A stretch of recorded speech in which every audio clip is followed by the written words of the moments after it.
आज राहुल गांधी के बिहार दौरे को लेकर पूरे दिन चर्चा होती रही। बिहार में इसी वर्ष चुनाव हैं और इसीलिए राहुल गांधी के बिहार पहुंचने, पदयात्रा करने से लेकर संविधान सुरक्षा सम्मेलन को चुनावी चश्मे से देखा जा रहा है।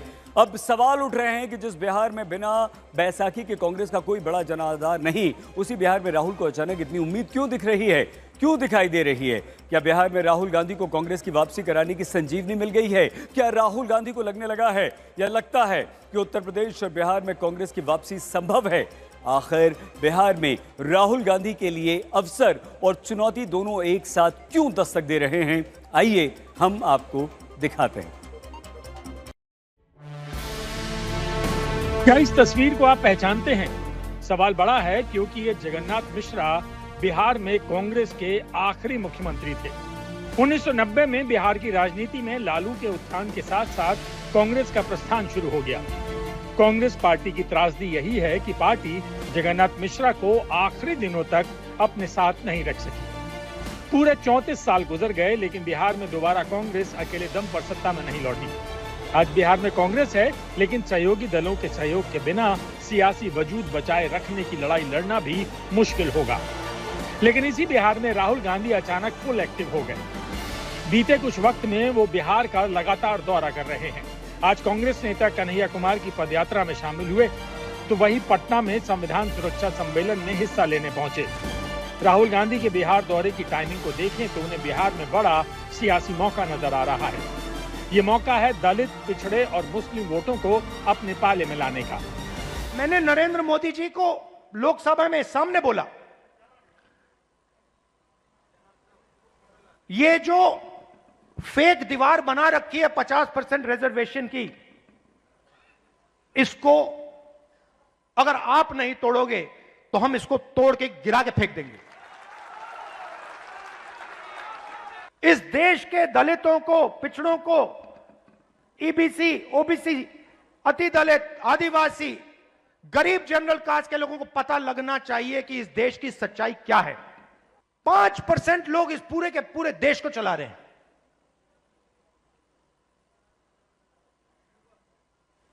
10-15 लोग हैं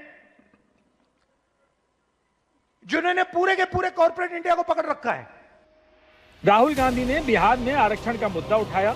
राहुल गांधी ने इशारे इशारे में जाति जनगणना के मुद्दे का एजेंडा विधानसभा चुनाव के लिए सेट कर दिया।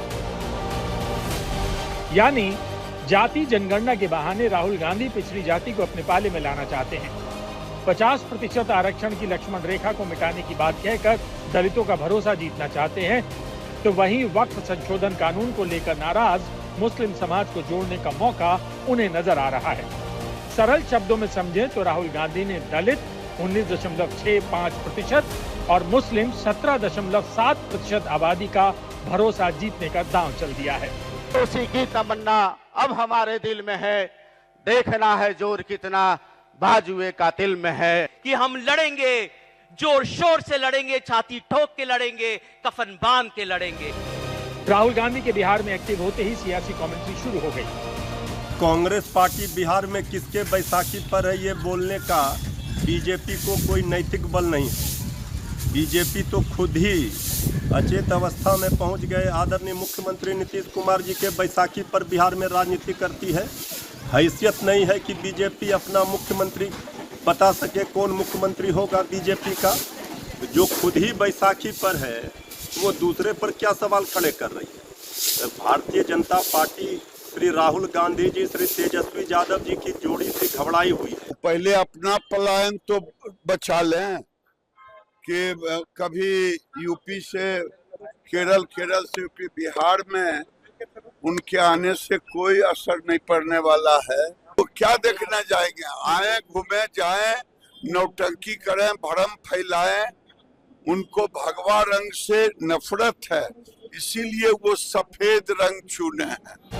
विपक्ष के लिए राहुल गांधी का बिहार दौरा सिर्फ सियासी स्टंट है, लेकिन कांग्रेस के नेता राहुल के दौरे में बिहार में आने वाली नई आंधी देख रहे हैं।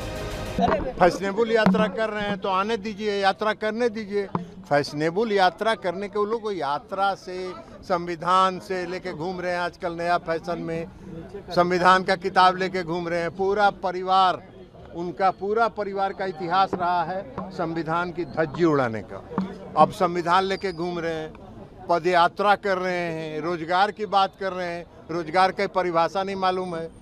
रोजगार की क्या परिभाषा उनको मालूम है कि बिहार में कितने लोगों को रोजगार मिल रहा है? रोज नियुक्ति पत्र बंट रहा है, ये सब पता नहीं है, लेकिन घूम रहे हैं। कि समंदर में जब तूफान ज़्यादा हो तो लहर के थपेड़े जो हैं वो छोटी किश्ती को डुबा देते हैं। और राहुल जी देश के नौजवान को लेकर के परेशान है, देश के किसान को लेकर के परेशान है, देश के मुसलमान को लेकर के परेशान है।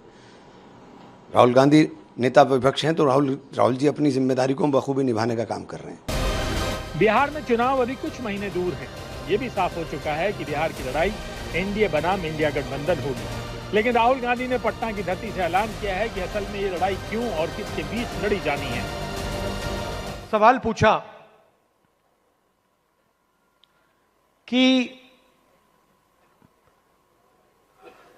आपके परदादा नेहरू जी क्या थे? प्रधानमंत्री थे, नेता थे,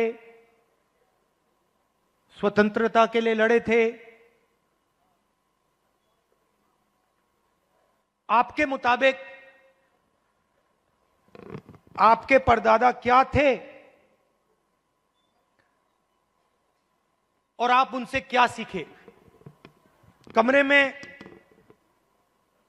नेहरू जी की फोटो थी। मेरे दिमाग में बात आई कि ये दोनों जो लोग थे,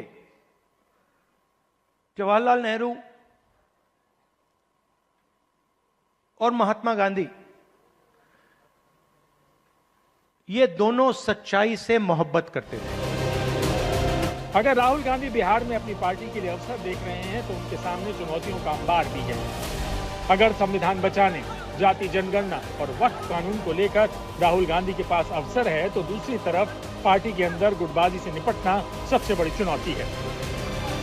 एक तरफ राहुल नफरत बनाम मोहब्बत का पैगाम दे रहे हैं, लेकिन पटना में राहुल गांधी की बैठक के दौरान ही कांग्रेस के दो गुटों के बीच जमकर मारपीट हुई। एक गुट के समर्थकों ने दूसरे गुट के समर्थकों को जमकर पीटा।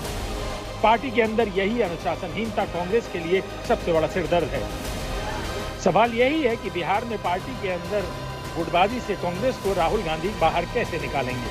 क्या विधानसभा की बड़ी चुनावी लड़ाई से पहले राहुल गांधी पार्टी के अंदर चल रही लड़ाई को खत्म करवा देंगे या फिर पार्टी को अपने हाल पर छोड़ देंगे? आज तक ब्यूरो।